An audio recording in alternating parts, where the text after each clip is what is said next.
A pauta desmobilizadora e bestializante do julgamento de Bolsonaro no STF. Tá? Saiu um artigo lá no blog onde a gente sistematizou melhor o que nós discutimos no Drops da última vez, do último Drops, né? A interpretação que esse humilde blogueiro dá, vamos começar do início, né? Isso que vocês estão vendo é uma imagem do Basquiat, tá? É uma arte do Basquiat, artista gráfico, né, nova-iorquino. Até coloquei, eu acho sensacional essa imagem aqui do Basquiat. Eu coloquei, né, essa coisa da bestializante. Bestializante, povo bestificado. Isso é um conceito histórico, pertence à historiografia brasileira, que vamos explicar daqui a pouco. Tá? Mas é bom colocar desde o início o nosso pressuposto que, para nós, o 8 do 1 entra naquela estratégia de alopragem política da comunicação alt-right. Eles adoram criar acontecimentos. Exatamente aquilo que o governo não faz. Cria um acontecimento, uma grande simulação de um atentado, de um golpe de Estado. Fizeram isso ao vivo, no domingo à tarde. Botaram lá os caras que acreditaram, aí aquela teoria da lógica do fliperama, né, do piloto automático em guerra híbrida. Então, o Bolsonaro e outros generais jogaram isso. Vocês vão fazer história, vamos lá que depois a gente dá o apoio. E não deram. Mas como essa gente vive em dissonância cognitiva, eles não se revoltam. Eles se consideram vítimas. Não, o Bolsonaro não nos traiu. Os militares não nos traíram. O pessoal vive em dissonância cognitiva. E foram lá, quebraram, invadiram os prédios dos três poderes. Aquilo foi o acontecimento maior. Dali você tem uma série de spin-offs. Sendo que esse spin-off, o julgamento coletivo, mais de 300, uma coisa assim. Imagina julgar, sentenciar esse monte de gente que foi presa e foi indiciada. Tá? Isso resulta numa pauta desmobilizante e bestializante, que é a tese aqui colocada nesse texto. Por que imbecilizante e... Por quê? Por que isso, eu pergunto? É aquilo que a gente até começou a falar semana passada. Desculpa eu repetir, mas nos meus tempos, né, quando entrei na faculdade, eu achava que para transformar a sociedade você tinha que ler sociologia, filosofia, economia política, porque afinal são disciplinas sobre a sociedade. Tá? Então, você, para ser de esquerda, tinha que ler Marx, Durkheim, Weber. Tá? Hoje as coisas mudaram. Com a judicialização radical, o judiciário está no meio, é o protagonista. A esquerda apenas coloca suas esperanças no judiciário, no STF. Então, eu acho que agora um jovem esquerdista tem que começar a ler Grotius, Jean Bodin, Norberto Bobbio, os clássicos do direito, porque sociologia e economia política já era. Já era. Tá? Você tem que ler os clássicos do direito. Então, o que acontece? Vê o caso do protagonismo do STF, Luiz Fux deve lembrar, né? Luiz Fux no auge da Lava Jato, né? Ele, no casamento da filha dele, se põe a tocar guitarra. E a mídia, claro, bombou. Olá, o nosso ministro sabe tocar guitarra, cantou, fez um karaokê lá, fez uma graça qualquer, Luiz Fux. Até então, ninguém conhecia quem era ministro do STF. O STF passou a ser conhecido a partir do Mensalão. E foi investido de um protagonismo inédito. Um protagonismo que eu não vejo em outros países. Agora, a ironia das ironias é que a esquerda está abduzida, mesmerizada, hipnotizada com o STF, o julgamento de Bolsonaro, quando o Bolsonaro vai ser réu, quando o Bolsonaro vai para a cadeia. O mesmo STF que prendeu, negou o habeas corpus a Lula, mandou Lula para a cadeia e pavimentou o caminho para o Bolsonaro ser presidente. E agora esse mesmo STF está julgando o Bolsonaro. É ironia ou é guerra híbrida? Movimentos de guerra híbrida que a gente está observando. O mesmo STF que abriu o caminho para o Bolsonaro, agora julga o próprio Bolsonaro. Isso tem muito a dizer. É muito significativo isso. Essa é a grande ironia que eu percebo desse episódio. Tá? E justamente no momento em que o timing é sempre perfeito, em que se comemora os 40 anos da nova república, e vocês devem lembrar do Sarney, que fez um périplo, deu um rolê de entrevistas nos meios de comunicação, de como ele conseguiu convencer os militares a assumir a presidência depois da morte do Tancredo, porque, segundo ele, os militares não iam fechar o tempo. Tá? Então, Sarney virou herói nessas entrevistas. Ele é o responsável pela Nova República. 40 anos da Nova República é o Sarney, né? Que pedia ajuda para o Pita do Barão, lá para a cidade de Codó, lá, a cidade dos trabalhos espíritas de Codó, lá no Maranhão, né? Lá no Maranhão. Meu Deus do céu. Que coisa. Agora, é interessante, me desculpa, eu vou citar aqui novamente, porque vale a pena citar esse texto do Roberto Amaral. Tá? Esse texto é muito bom. O julgamento dos golpistas é uma virada de página. Me permitam novamente citar esse texto, que o cientista político Roberto Amaral, ele sintetiza essa paisagem midiática paradoxal. Sabe, o mesmo STF que ajudou a colocar Lula na cadeia e abriu caminho para Bolsonaro, agora julga Bolsonaro. Diz ele, o país assiste a um dos momentos mais importantes da construção republicana, mas dele parece ausente a nação, mal informada pela grande imprensa, que reduz o fato político essencial a questiúnculas jurídicas. Tá? Então, aquela coisa de dosimetria, todas essas discussões. Enquanto isso, você tem partidos desmobilizados e desmobilizantes. Partidos, coloca o Roberto Amaral, perigosamente desafeitos à ação. As ruas ficaram vazias, porque todas as esperanças são colocadas nos doutores, nos bacharéis do STF, advogados, e todos esses bacharéis, a República de Bacharéis. O que me faz lembrar, aí a questão historiográfica que eu queria comentar com vocês, faz lembrar um texto, um livro do historiador José Murilo de Carvalho, deixa eu até colocar aqui, não sei quem já ouviu falar desse livro, né, conhece, está aqui, Os Bestializados, o Rio de Janeiro e a República que não foi. Tá? Esse aqui é um clássico da historiografia brasileira, da Companhia das Letras, tem uma edição agora de 2019. É interessante que ele coloca, na época, um biólogo francês chamado Louis Coty, ele assistiu à proclamação da República Brasileira, que na verdade foi um golpe de Estado, né? Que ele resumiu a coisa toda a seguinte frase: o Brasil não tem povo.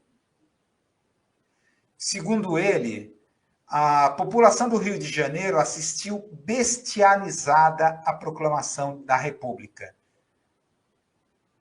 A população do Rio de Janeiro assistiu bestializada.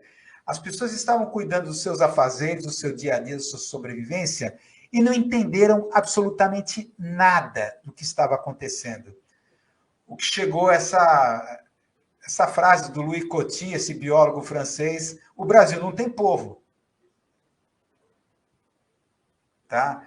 Então, quando você vê uma mídia, tá, que pouco explica o significado de golpe de Estado, defesa da democracia, ditadura militar, mas repercute discussões esotéricas sobre pescas comprobatórias, dosimetrias, e começa a dar visibilidade a personagens como Débora do Batom, tá?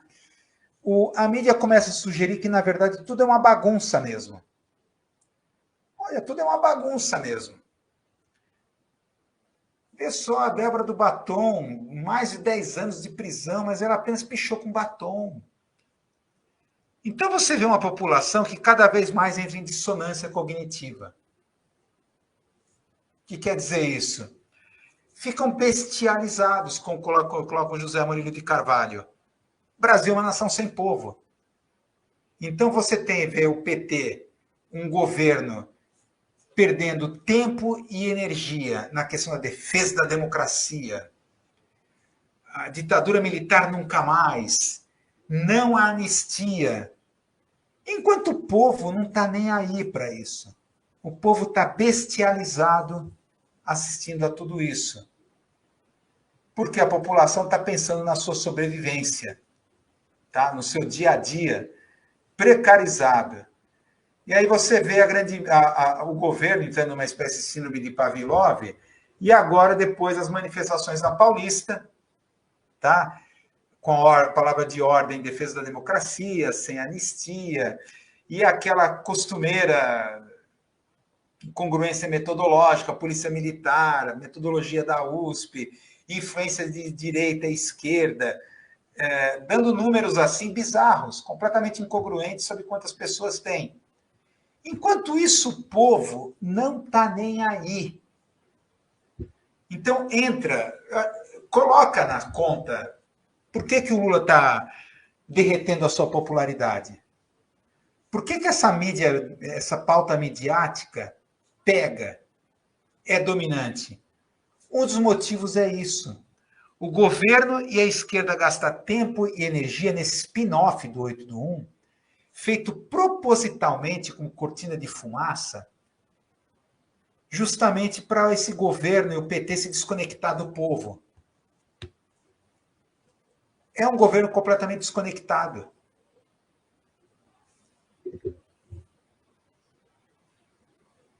É uma das explicações. Por que está derretendo nas pesquisas eleitorais? Então você vê a República dos Bacharéis. Tá?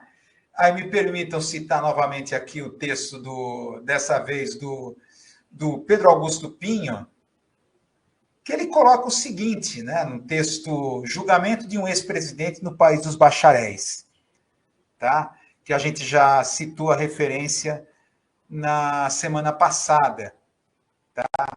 Que ele coloca bem, ele lembrou muito bem. Ele pertence ao conselho editorial do Pátria Latina. Ele fala de um país no qual juízes, desembargadores e sumidades do direito ficaram muito mais conhecidos do que os engenheiros que construíram as estradas de ferro e de rodagem, os portos, estaleiros, as fábricas que deram emprego, produtos e tecnologia, e fizeram o país crescer. E ele acrescenta nesse texto: perdemos já há muito o sentido do nacional, do trabalhismo, da instrução e da organização nacional. Então você tem essa festa, spin-off, essa república de bacharéis, que não interessa o povo não está entendendo nada. Não está nem aí para isso. Não está nem aí. Eu sei que é de doer, eu sei que, bom, mas tem que lembrar, a ditadura militar, morreu tanta gente, a nossa liberdade, é uma discussão filosófica para o povão, para o dia a dia, para as questões imediatas. Uma discussão abstrata. Isso entra na conta. Por que a popularidade desse governo está derretendo? Então você vê o que está acontecendo. Enquanto isso, a anistia vai ganhando força e saída para evitá-la seria ainda mais vergonhosa. graças a personagens bombadas como essa aqui da mulher do batom, aqui,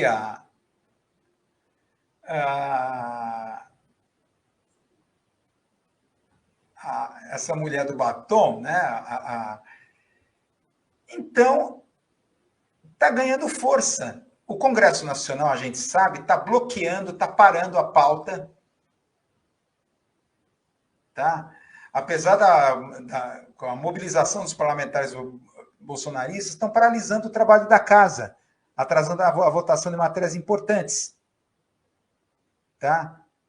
Para pautar o projeto de lei que visa conceder anistia aos golpistas. Então você vê uma situação... Bolsonaristas sequestraram o Congresso e emparedaram o presidente da Câmara, Hugo Mota. O último recurso já está em negociação e, no fim das contas, resultaria em impunidade. Olha, esse texto aqui é da revista Fórum, não é de um site, vamos dizer assim, não é grande mídia. Colocando, olha, é isso que esse spin-off está levando. A mais desesperada é a Natuzaneri, lá no Globo News, porque vê que a coisa da anistia, o projeto, a PL da anistia está ganhando força, e ela está desesperada aqui porque vai ser a falência, a humilhação do judiciário. Ela tá sentindo pena do pessoal do STF. Enquanto o Gabeira está tranquilo, não, mas tem que ver questão da dosimetria, não sei o quê, tal, aí vem essa discussão. O povo não está nem aí para isso. Tá? Não está nem aí. Então, corre o risco dessa coisa da anistia ganhar força e ser aprovada essa PL. Tá? Agora, o que você vê é essa coisa do que eu chamo do kantismo da esquerda. Tá? A anistia aos golpistas é rejeitada por mais de 90% em enquete da Câmara. Saiba como votar. A Câmara está querendo provar de que não é popular a anistia. O que eles fizeram? Enquete. Então você vai lá no site da Câmara e vota na enquete. Enquete não tem nenhum valor científico. É um processo de negação que você vive dentro da esquerda, que, pelo amor de Deus, é um processo de negação. Então, é uma enquete. Você entra lá no site, você vota, a gente sabe que enquete tem um valor simplesmente, não tem valor científico algum para dizer que essa coisa, olha, vocês da extrema-direita, defender a pele da anistia não é popular, anistia a golpistas não é popular. Vocês vão sair perdendo. Só que a gente sabe exatamente o contrário, o povo não está nem aí. É uma discussão completamente rarefeita para um pessoal que vive um dia cotidiano precarizado. A gente sabe o porquê esse PIB desse governo está crescendo, cresce. A base da precarização, crescimento, sim, crescimento de emprego com carteira CLT, mas em trabalhos pouco qualificados, sabe, num país que está se desindustrializando e se transformando numa grande fazenda e no futuro muito próximo num grande cassino, um fazendão com cassino. Você tem os rendimentos baixíssimos. O governo brada, crescimento de empregos, postos abertos com carteira assinada. Posto setor de serviço, economia de serviço, empregos pouco qualificados. Vê o caso do Glauber Braga, aí é o kantismo, é a doença o histórico discurso do deputado após relator votar pela sua cassação. Eu fico impressionado com esse discurso, com essa autoindulgência da esquerda, no final são derrotados. Glauber vai ser caçado.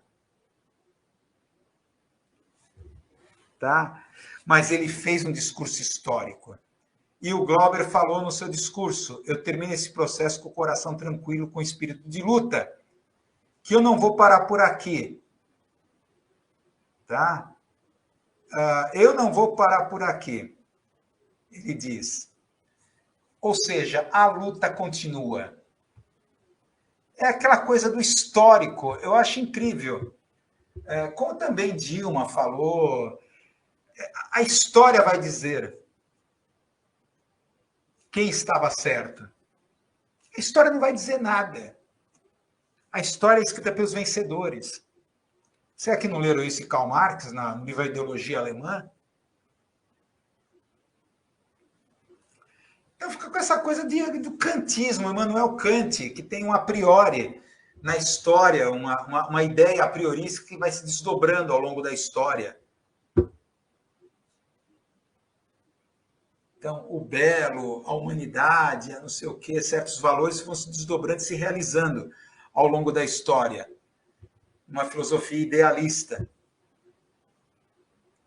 Tá? Não, a história vai dizer, a história vai ensinar quem estava certo, qual lado estava certo. A história não ensina nada. Então, kantismo, no final, o negacionismo, que a esquerda é desmobilizada. Basta ver agora, né, como esse spin-off está bestificando, bestializando, desmobilizando as ruas. A praxis política de esquerda simplesmente desapareceu. Tá? E o que temos mais aqui? Agora, é incrível.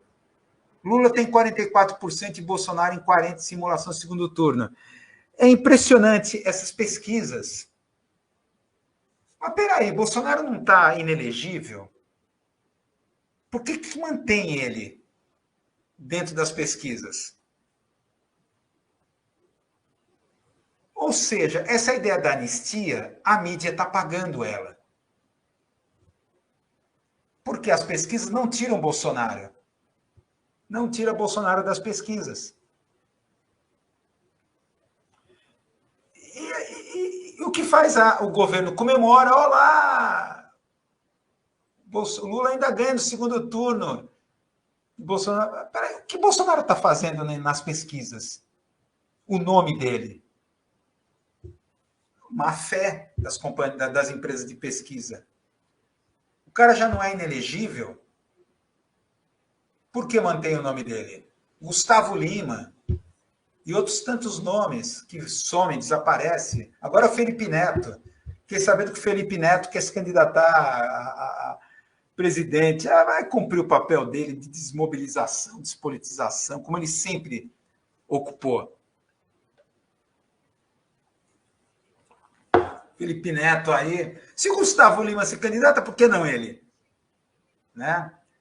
Ele está colocando, não sou político, sou fora do sistema.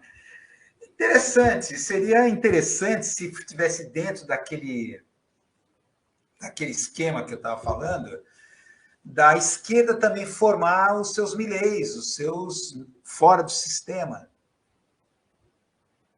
Dificilmente Felipe Neto está fazendo parte disso. Claro. Quer dizer, jogar o outsider só que com sinal trocado. Um outsider progressista. Tá? Acho que a estratégia dele é mais diversionista, mais desmobilizante. Que está vendo. A ver. Né? Que, de certa forma, confirma aquilo que a gente está falando, é necessário a esquerda formar também os seus malucos, antissistemas, outsiders, só com sinais trocados. E nesse jogo todo, olha, já estão aprontando para o Xandão. Olha lá. Entra, na medida em que vai ganhando força a PL da anistia, me aparece noticiário.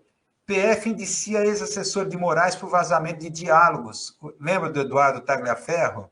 Foi indiciado por violação de sigilo funcional, vazou para a mídia. Ex-assessor de Moraes. Pauta negativa para o Moraes? Moraes deixou de ser o herói? O que está em jogo? Suspeita. Essa notícia agora entra, pauta negativa para o Moraes. E aí você vê, o que eu insisto, a gente já falou no Drops passado, essa questão da tipificação de golpe de Estado no Código Penal. Isso, na minha humilde opinião, é um processo pensado dentro da estratégia de guerra híbrida de judicialização da política para abduzir a esquerda dentro da judicialização, para você ter uma esquerda aqui no Brasil sem garra e sem dentes. Tá? Golpe de Estado estava mais ou menos tipificado lá na Lei de Segurança Nacional. Pela Lei de Segurança Nacional, um golpe de Estado era um fenômeno político.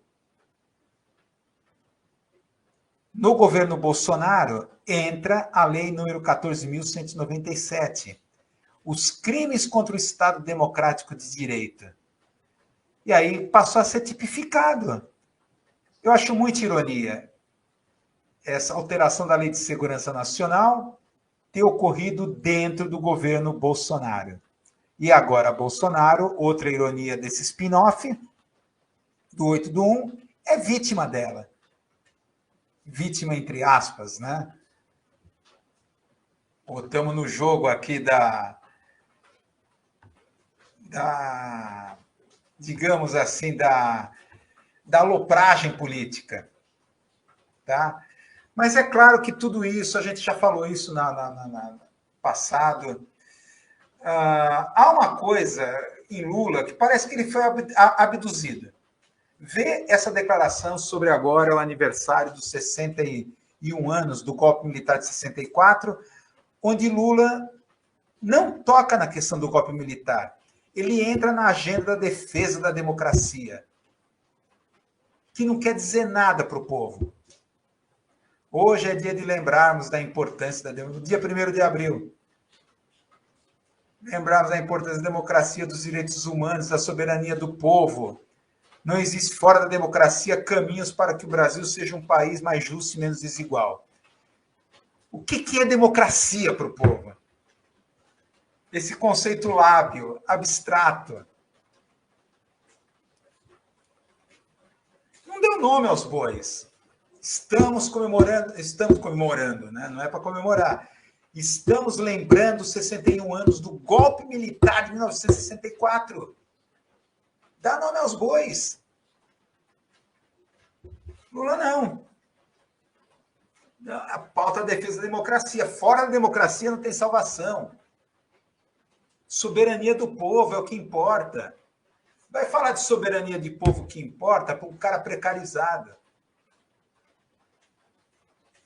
O cara lá que eu tive, vocês estão vendo aqui meu estado de saúde, eu tive internado, fiquei 2 semanas no Instituto de Ortopedia e Traumatologia lá do Hospital das Clínicas.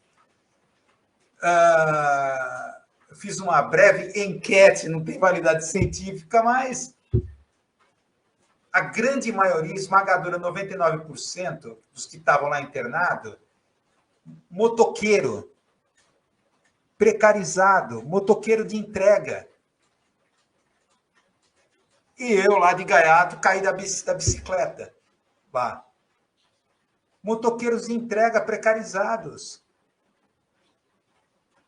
Sendo que o meu companheiro de quarto, que era um desses, estava desistindo. Estava lá no telefone, já combinando com a esposa, de fazer um trabalho autônomo de uma adega.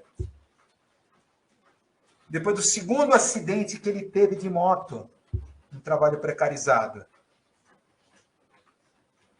Estava lá, acidente de motos, esborrachado. Os dois esborrachados, todo mundo está esborrachado naquele instituto, meu, de traumatologia, ortopedia, meu. E eu de gaiato lá caí de bike, né? A maioria lá é ou idosos que, pela idade, caem, né? Quebra a pelvis, né? Aquela coisa toda de idosos.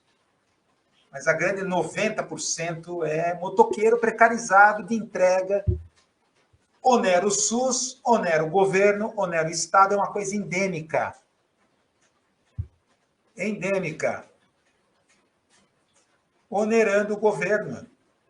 Essas empresas, Uber e etc., et caterva, tá? Faturando horrores e o Estado sendo onerado. É isso. Então, vamos avançar aqui. Para a gente terminar aqui nosso Drops aqui, vamos falar de Trump. Vocês devem ter visto